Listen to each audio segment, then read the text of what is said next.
खूबसूरत टॉपिक है जिसको हमें अंडरस्टैंडिंग करनी है, हमारी अंडरस्टैंडिंग इस पे होनी चाहिए। वो टॉपिक क्या है? 5 warning signs of employees disengagement and how to fix it. अब बात देखें, आप पिक्चर आपके सामने है, जब हालत यही होगी हमारी तो हाउ कैन यू एक्सपेक्ट कि you can achieve the result? जो आपने माइंड में सोच के रखा हुआ है तो कैसे अचीव करोगे जब डिसएंगेजमेंट होगी? आप याद रखिएगा, मैंने लास्ट टाइम भी फार्मूला समझाया, बताया था आपको कि वो फार्मूला क्या है। फार्मूला ये है कि अगर आपने टारगेट 1 करोड़ का दे दिया है, 1 करोड़ का टारगेट दे दिया आपने, अगर आप अब पूरी टीम आपकी है, फॉर एग्जाम्पल 100 की टीम आपके पास है, अगर उसमें 50% एंगेज है, 50% डिसएंगेज है, तो आपका प्रीमियम जो है ना 50 लाख से बढ़ नहीं सकता, आपका टारगेट 50 लाख से ऊपर नहीं जा सकता। जितने परसेंट एंगेजमेंट होगी उतने परसेंट आपकी टारगेट अचीवमेंट होगी। ये बेशक अपने लास्ट फिगर उठा के देख ले, ये मैंने सोच सोच के इसका फार्मूला जो बनाया, जितनी डिसएंगेजमेंट है उतना टारगेट आप लूज करते जाएंगे आप। तो आज जरूरत हमें यह है कि हमारे पास बास का टीमें काफी हैं, जब हम किसी से पूछते हैं माय डियर आपकी टीम कितनी है, तो वो बताता है सर मेरे पास काम करने वाले 5 लोग हैं, 10 लोग हैं, एरिया मैनेजर उठ के कह रहा है। जबकि लिस्ट उठाई जाए तो पता लगता है उसके बाद 50 लोग हैं। इसका मतलब क्या हुआ? आज डिसएंगेजमेंट की रेशो जो है ना बढ़ती जा रही है। वो चाहे आपकी एज ए लीडरशिप के अंदर एज ए सेक्रेटरी है तो आपके नीचे लेवल तक जाए, जोनल तो नीचे लेवल पर जाए, चाहे वो इंप्लाइज हो, चाहे वो आपके सेल्स टीम के बंदे हो, जब भी देखेंगे डिसएंगेजमेंट आपको बिल्कुल आपकी सेटअप को खराब कर देती है। अब हम वो देखते हैं 5 वार्निंग सिग्नल्स कौन से हैं, उसको आप ज़हन में रखिएगा और आपको माइंड में आएगा यार मेरी तो प्रोडक्शन इसी वजह से जा रही है। मैं टारगेट कुछ देता हूं और एंड ऑफ द डे मेरा टारगेट कुछ और अचीवमेंट होती है। अब मोस्टली आप देखें कितने परसेंट अचीवमेंट कर जाते हैं टारगेट का? हर शख्स देता है 20 लाख 25 लाख का टारगेट एक दे रहा है, तो अचीवमेंट जब होती तो पता लगता है महीने में 5 लाख 4 लाख 3 लाख हो रहा है। यार दिस इज नॉट फेयर, ये आपके लिए ठीक नहीं है। क्यों? आपकी जबान से निकला हुआ टारगेट जब वो पूरा नहीं होता तो फिर सोचो कि वो क्या इत्मीनान गेन करेंगे आप, क्या अपने सीनियर के ऊपर इंप्रेशन आप डालेंगे? ये बड़ी फुकदान है हमारी पूरी टीम में। मैं इस पे ऊपर पूरा जोर लगा रहा हूं टीम पे भी कि यार जो बात करते हो उसको पूरी करो। जब बात पूरी करोगे अल्लाह पाक की जात जो है ना आपके साथ है, कमिटमेंट को पूरी करो। ये मैंने सेशन कराया था एबटाबाद में कमिटमेंट के ऊपर, ये दोबारा इंशाअल्लाह कराऊंगा। सबसे पहले क्या है, इसके सिग्नल्स क्या आते हैं जब आपकी डिसएंगेजमेंट होती है? नंबर 1 है डिक्रीज प्रोडक्टिविटी। कोई भी आप काम कर रहे हैं, जब डिसएंगेजमेंट होती है तो आपकी प्रोडक्टिविटी डिक्रीज होना शुरू हो जाती है। One of the most profound and damaging symptom of the employees disengagement is to decline the quality and quantity of an employees work. आपके टारगेट खत्म हो जाते हैं, आपकी जो है ना वर्क की कैपेसिटी खत्म हो जाती है, हर शख्स जो है ना वो आपकी बात ही नहीं मान रहा। आप आज के दौर में देखें मोस्टली सेल्स मैनेजर आपको कंसीडर क्यों नहीं कर रहे? कहीं ना कहीं हमारा प्रॉब्लम है, हम उसको शायद इंगेज नहीं कर पा रहे प्रॉपर वे। कई वे होते हैं, मैंने इसके ऊपर 8-10 वीडियो लगाई, how to gain your team, please go to them. आज तो ये लास्ट वीडियो के आपको वार्निंग की सेटअप में लेके चला गया हूं। प्लीज खुदा के वास्ते रात को 15 मिनट 20 मिनट लगा लिया करें। ये चीजें जो गेन कर करके कहां से लेके आता हूं मैं, ये ऐसे नहीं हो जाता कि ऐसे कोई मैंने गूगल को कॉपी किया और यहाँ पे लगा दिया, ऐसे कभी भी नहीं आपको मिलेगी कोई चीज। तो होता क्या है कि कोई पोर्शन कहां से उठाया, कोई पोर्शन वहां से उठाया, तो फिर ये मुझे देखना है कि मेरी टीम के मुताबिक मेरे जोन, मेरे पाक स्टेट के एंगल के साथ इसको मैं कैसे टैकल करूंगा। ओके, तो आपको वो चीजें स्टडी करनी है। स्टडी करने के बाद आपको पता चलेगा, और हर माइंड डिफरेंट होता है, हर माइंड को डिफरेंट तरीके से डील करें। तो जब आपकी डिक्लाइन शुरू हो जाएगी तो फिर सोचें कि तो फिर क्या होगा। जिस अदारे की डिक्लाइन शुरू हो जाए, प्रोडक्टिविटी में फर्क पड़ जाए, तो उसके बोनस खत्म हो जाते हैं, एम्प्लॉइज को निकालना शुरू करते हैं, और दुनिया में यही हो रहा है सब कुछ। नंबर 2, सोशल विथड्रॉल हो चुकी है। हम जो है ना, हम मटीरियलिस्टिक होना शुरू हो चुके हैं, मटीरियलिस्टिक हो चुके हैं, हमारे पास सोशल सेटअप खत्म हो चुका है हमारा। सोशल विड्रॉयल होने शुरू हो गई है। सोशल बने, प्लीज एक दूसरे की हेल्पिंग सेटअप में जाएं, क्योंकि ये चेयरमैन ने साहब ने बड़ी खूबसूरत बात की, ये हमारा सारा काम है ही सोशल वेलफेयर का। तो अब जब हम सोशल वेलफेयर का वार्निंग सेटअप, जब डिसएंगेजमेंट होगी तो nobody will be social.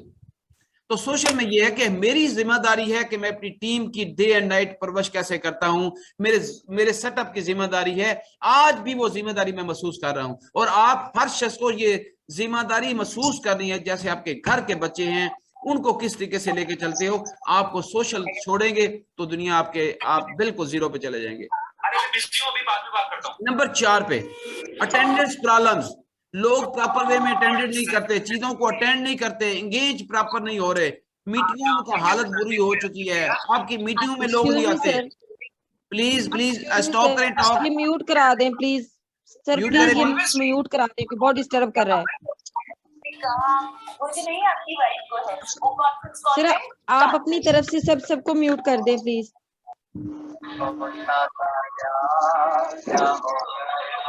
Please please please किसके आप आ रही है आवाज? सर आप अपनी तरफ से म्यूट कर दें। कितनी फजूल बात है यार, हद है भाई, इतना जबरदस्त है। तारिक साहब आप अपनी तरफ से म्यूट नहीं कर सकते? किया हुआ सर ने, कर दिया सर मैंने। ठीक है, इतना जबरदस्त टॉपिक चल रहा है, हद है भाई। और अटेंडेंस प्रॉब्लम। अब हमारी अटेंडेंस की इतनी बड़ी इशू होता है कि सेमिनार रख लें, कुछ कर लें, 13 मिनटों पे हम आ जाते हैं। ये साइन है डिसएंगेजमेंट के। और जब अटेंडेंस का प्रॉब्लम आ गया तो इसका मतलब कि आप तो परेशान हो गए। ये कैसे मुमकिन है कि लीडर, एक टीम का लीडर हो, मीटिंग रखे, एक सेमिनार रखे, एक आप ट्रेनिंग उसको दे रहे हो तो वो आए नहीं आपके पास उसको। ये तो आपके पास वो इस तरीके से दौड़ के आना चाहिए कि आज मेरे बॉस आ रहा है तो मैं उसके साथ मिलने के लिए जाऊं। ये भी डिसएंगेजमेंट के लिए में, जब एक डिसएंगेज होता है वो दूसरों को साथ देख डूब रहा होता है। आज हम एक को पकड़ते हैं, हम कोशिश करें जब फर्स्ट डिसएंगेजमेंट हो, समझो कि ये स्टार्ट शुरू हो चुका है, तो हमें वहीं पे स्टॉप करना है उसको। और वहां को on whatever ground you should go their home, जाओ उसके पास जाओ, उसकी जो प्रॉब्लम है, जो भी फीलिंग है, उसको खत्म करने की कोशिश करो। और वो कहते हैं सक्सेस नीड्स, कामयाबी को जन्म देती है, नाकामी को भी जन्म दे रही होती है, वो दूसरों को भी डिस्टर्ब कर रहा होता है। तो ये एक अटेंडेंस प्रॉब्लम भी आपको नंबर 3 पे है। नंबर 4 पे अब देखें क्या इशू है। 4 नंबर पे नेगेटिविटी।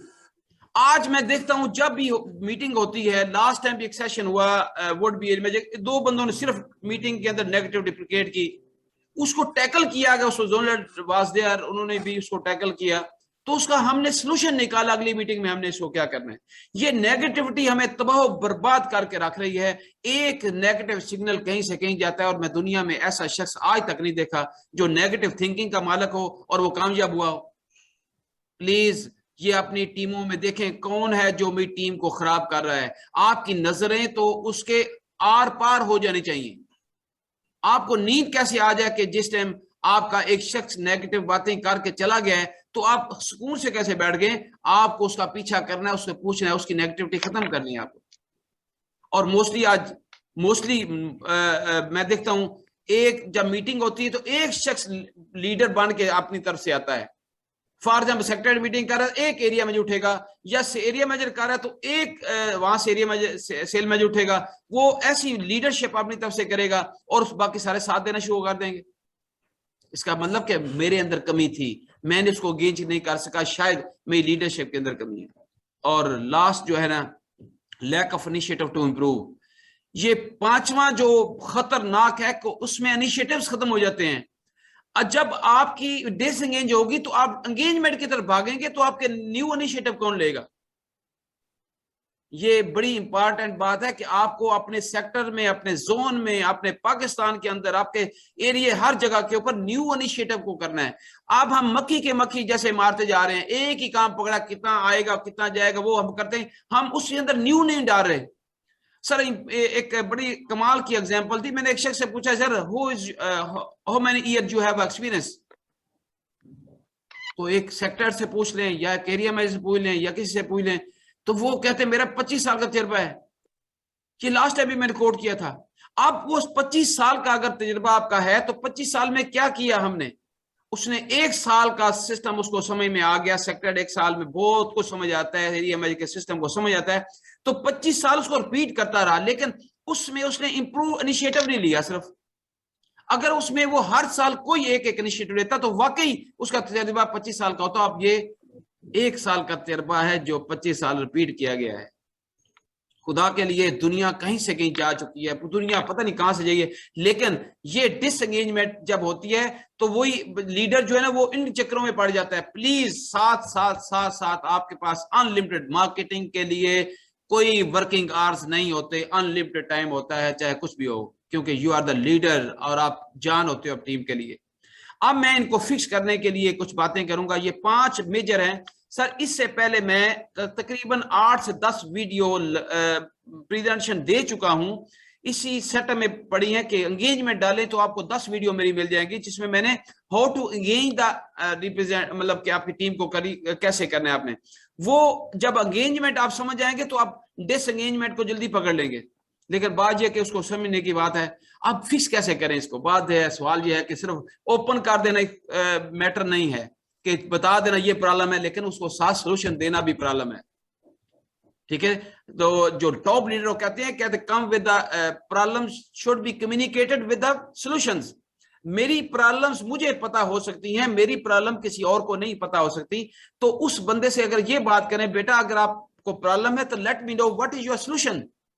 तो ये पहला काम तो खुद ही वो अपना सॉल्व करवा दे, तो इससे बड़ी बात क्या है। हम आते हैं जो प्रॉब्लम बताते हैं, मिड में सॉल्यूशन बताना शुरू कर देते हैं। हम उसको ऑब्जर्व नहीं करते लेकिन सॉल्यूशन दे देते हैं। माइट बी कि वो उसकी मेडिसिन रिएक्ट कर जाए उसको। First of all we should understand, उसकी थॉट्स प्रोसेस को अंडरस्टैंड करें। जब उसको आपने वापस सॉल्यूशन कोई देना है तो उसकी थॉट प्रोसेस क्या चाह रही है उसके अंदर, उसकी नीड्स क्या है, उसकी सीटिंग के ऊपर, उसके शूज के ऊपर जब बैठ के बात करोगे देन आपको पता चलेगा उसकी असल में प्रॉब्लम क्या है। अब मैं इस डिसएंगेजमेंट को फिक्स कैसे करें। Number 1, ensure that the employees clearly understand your organisation purpose. सबसे पहले यह है कि आपको जैसे सर बैठे हैं पूरे कंट्री हेड हैं, वो हमें जब बताएं तो हमें ये मालूम होना चाहिए कि इंक्लूडिंग इस मिशन स्टेटमेंट क्या है। नंबर 1, मेरा इनका गोल क्या है, ऑर्गेनाइजेशन गोल क्या है, मेरा गोल क्या है, वैल्यूज क्या है। फिर how they can individually support the purpose. आप इंडिविजुअल बेस पे पर किस तरीके से सपोर्ट कर सकते हो। क्लियर कट इंस्ट्रक्शंस के अंदर क्लियर कट अंडरस्टैंडिंग आपको पास होनी चाहिए कि ऑर्गेनाइजेशन का पर्पस क्या है। आज हमारा इंश्योरेंस का पर्पस क्या है, हर शख्स इंश्योरेंस कर रहा है, अल्टीमेटली गोल क्या है। कभी गोल का देखें, हर शख्स जो अपना परफॉर्म कर रहा है उसको अल्टीमेटली जाके जो है ना वो प्रॉफिट जब सबसे ज्यादा मिलता है। तो ये यूनानिमस गोल कैसे हो गया कि पॉलिसी होल्डर को हमने मैक्सिमम सर्विस देनी है और साथ में उसको मैक्सिमम रिटर्न देना, ये हमारा मिशन स्टेटमेंट में है। तो जब आप सारे के सारे लोग अच्छी ऑर्गेनाइजेशन के काम करेंगे तो अल्टीमेटली उसका बेनिफिट क्या होगा, आपका पॉलिसी होल्डर खुश होगा, पॉलिसी होल्डर खुश है तो आप भी खुश है। Number 2, avoid miss micro managing. आप अच्छे लीडर बने, खुदा के वास्ते मैनेजर मत बने। छोटी छोटी बातों में उलझ चुके हैं हम। Avoid micro managing. जी आपके काम नहीं है, हेड ऑफ के कामों में उलझ गए रह गए हम शख्स। हर शख्स हेड ऑफ की तरफ जा रहा है, सुबह से शाम तक पता चला 10-20 एरिया मैनेजर वहां घूम रहे हैं, सेल मैनेजर सर लाइनें लगी हुई हैं, सेक्रेटरी भी बास का वहां पे जा रहे हैं। यार ये क्या है, मुझे बताएं कि आप एक अच्छा टाइप का अगर बंदा भर्ती कर लें, एक अच्छा अकाउंटेंट रख लें, उसको अच्छी सैलरी दें, ये सारी माइक्रो मैनेजमेंट उसके हवाले कर दें। आपके जो ऑफिस के मैटर्स हैं उसको भी आपको टैकल करने की जरूरत नहीं है। आपको तो काम यार लीडरशिप है, बहुत ऊपर का काम आपका है। हमने माइक्रो मैनेजिंग में चले गए, इसको मैनेज कर लो, उसको मैनेज कर लो, ये कर लो। ये कभी हो, जब ये करेंगे तो एंगेजमेंट नहीं हो सकेगी आपकी, आप फिक्स नहीं कर सके इन चीजों को। आपका काम लीडर्स को टैकल करना है, आपका माइक्रो मैनेजिंग नहीं करना। माइक्रो मैनेजमेंट करने का लो मैनेजमेंट का काम है। You are the upper management, to are middle management, to are top management. तो आपको उन कामों को छोड़ना है प्लीज। छोटे छोटे घर के काम भी कर रहे हैं, गाड़ी को भी साफ कर रहे हैं, जूती पॉलिश भी कर रहे हैं, कुछ चीज खराब हो गई है। एक और बात है, घर में पैसे बचाने के लिए हम माइक्रो मैनेजमेंट में चले जाते हैं। एक छोटी सी मजाक भी करूंगा, एग्जांपल है, घर में बार बार बीवी कह रही है वो किचन का जो है ना वो गटर बंद हुआ, बस क्या करना है। अब पता चला, फोन किया, यार कितने पैसे लोगे, मैं जी 2000 लूंगा। तो क्या करेगा, अगर बेगम से कहेगा शापर लेके आ भाई, बाजू पे शर्ट पर डालेगा और जाके उसको खुद ही खोल देगा 2000 बचाने के लिए। यार दिस इज नॉट फेयर।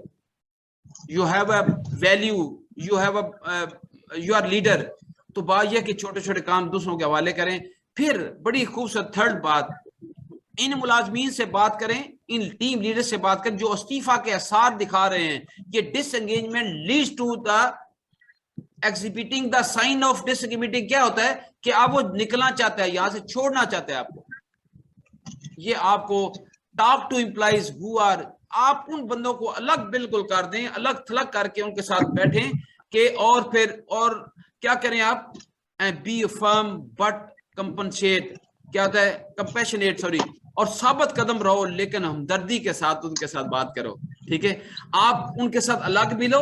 आप जहां पे आपको नजर आ रहा है यार आप तो ये डिसएंगेजमेंट की जो एंड शक्ल होती है ना वो छोड़ना होता है, समझो आपको ये आपको अदारे को छोड़ के जा रहा है, आपके ऑर्गेनाइजेशन को छोड़ के जा रहा है, उसको रोकना कैसे है, उसको मिलाओ, अलग अलग से बैठो। और मैंने कई मैटर ऐसे टैकल किए जो छोड़ना चाह रहे थे, अब उन्होंने कहा सर अब तो हम MMS में जब था तो कई लोग छोड़ने के मूड में थे, लोगों ने भेजा यार MMS 17 का एक मॉड्यूल भी कराओगे तो फिर आप छोड़ देना। Believe you me, number of people आपको एग्जांपल मिलेंगी कि मैंने कोर्स के बाद रुक गया, क्या मुझे पता था ये क्यों जा रहा है। ओके, नंबर 4 लास्ट बात है, encourage managers to demonstrate engaged behaviour. आहा, कमाल की बात है, ये एंगेज मैनेजर की हौसला अफजाई करें कि वो मसरूफ रहे रवैये के मुजाहरा करें।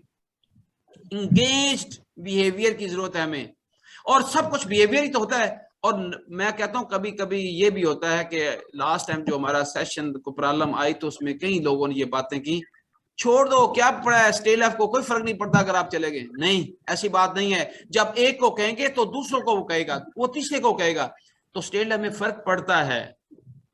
अगर वो एक बंदा जाता है तो उसके सेल मैनेजर को फर्क पड़ता है, जब वो सेल में जाता है तो एरिया मैनेजर को फर्क पड़ता है, अगर वो एरिया मैनेजर जाता है तो सेक्रेटरी को फर्क पड़ता है, जोन को फर्क पड़ता है। ये हमें ये सोच निकालनी है हमें कि ये काम नहीं करेगा तो मेरी जान, ये एक नहीं है, ये सीरीज ऑफ वन है, एक शुरू हो जाएगा। जैसे अपनी नौकरियां और तंजीम के लिए जज्बा और टीम वर्क का आजम करें तो फिर ये चीजें होती हैं। क्या अगर हम यही अपना रवैये बना लें, हमारे बिहेवियर ही ऐसा होगा तो फिर डेफिनेट बात है कोई बंदा ही टिकेगा आपका, और शायद आपके घर के बच्चे भी आपके पास नहीं बात आपके साथ करेंगे। तो you should have a behaviour like a gentleman, ऐसा बिहेवियर जैसे कहते हैं उनके मुंह से फूल झड़ते हैं जब बात करते हैं, तो ऐसे बिहेवियर की तरफ बढ़े। प्लीज प्लीज करें, क्योंकि इतनी बड़ी ऑर्गेनाइजेशन होने के नाते अगर हम काम कर लेंगे तो हमें शायद नई रिक्रूटमेंट की इतनी जरूरत ना पड़े जितनी अगर हम लोगों को एंगेज करने में कामयाब हो गए, जिसको आप लाने में बहुत मुश्किल काम किया आपने पता नहीं 10 चक्कर लगाए होंगे किए, और हमारे बहुत प्यारे नन्हे मुन्ने जो SR है उसको सबसे पहले एंगेज करें। हमने इसको छोड़ दिया है, इसकी सजा भी हमें कहीं ना कहीं मिल रही है ऊपर वाले कैडर को। हमें अपने बच्चे को वापस लेके आना है, उनकी मीटिंग्स हमने छोड़ दी हैं, उनके साथ जो रवैये होते थे वो नहीं कर रहे सर, मैंने ऑब्जर्व किया है। और जब तक हम उनको नहीं मिलेंगे तो मेरी जान, पहला कैडर को संभालेंगे तो आखिरी कैडर खुद बहुत बन जाएगा। पहले कैडर को मिस कर दो, दूसरे कैडर से पकड़ लो, तो ये आपके लिए एक और डिसएंगेजमेंट का समा बनता जा रहा है, क्योंकि हम मैनेजर को पकड़ लिया, SR को छोड़ दिया है, और मैनेजर SR को पकड़ नहीं रहा। अब क्या करेंगे? तो दिस लास्ट टाइम मैंने जो प्रेजेंटेशन उसमें मैंने कहा था कि रिस्पांसिबिलिटी क्या है, एक एरिया मैनेजर की रिस्पांसिबिलिटी ना सिर्फ सेल मैनेजर है, उसका SR भी उसकी जिम्मेदारी है, सेल मैनेजर की भी जिम्मेदारी है, SR उसकी भी जिम्मेदारी, हमारे सारे कैडर की जिम्मेदारी वही है। अगर वो है तो ऑर्गेनाइजेशन के अंदर तरक्की के चांस डे बाय डे बढ़ेंगे, अगर वो नहीं है तो हमारे दरमियान में और चीजें कुछ और जगह पे हम जाएंगे। वक्ती तौर पे बिजनेस तो हो रहा है, लेकिन जब रुकेगा फिर प्रॉब्लम, हमें इतनी चीजें सामने आ जाएंगी शायद उसको टैकल नहीं कर पाएंगे। जब हालात अच्छे होते हैं उस वक्त वर्क की ज्यादा जरूरत होती है, हालात जब बिगड़ जाए उस वक्त वर्क नहीं होता। याद रखिएगा, जो टेंशन में होता है उसकी सेल एंगेजमेंट, उसकी सेल की जो पावर है वो खत्म हो जाती है, उसकी लीडरशिप खत्म हो जाती है। तो हमें अच्छे वक्तों में इन चीजों को साथ जोड़ कर रखना है। Thank you very much. मैं उम्मीद रखूंगा कि इसको आप अच्छे तरीके से लेंगे, और कमिंग सून में कहूंगा सर इंशाअल्लाह ताला आगे भी मैंने काफी चीजें तैयार कर रखी हैं और बातें भी की हैं कुछ लोगों से, उनको मैं फ्रंट पे लेके आऊंगा आपके सामने। Keep smile on your faces, don't forget to smile. जिंदगी में हमेशा खुश रहा करें, जब आप खुश रहेंगे तो टीम को भी खुश रख सकेंगे। कहते हैं कि keep smile, don't forget to smile. This is a blessing from Allah. खुश रहा करें हमेशा। खुश रहने से आपके जिस्म के आजाद चेंज हो जाते हैं, आपकी 124 पार्ट की ट्यूनिंग हो जाती है जब आप हैप्पीनेस की तरफ बढ़ते हैं। आप तो जब हम हैप्पी नहीं होंगे तो हमारी टीम खा कापी होगी। हमें हैप्पी होना है। It doesn't cost any penny. Okay, some people are a commercial people, don't become a commercial people, okay, become a social people. क्या कमाल की बात है, जब हम सोशल बनेंगे तो अल्लाह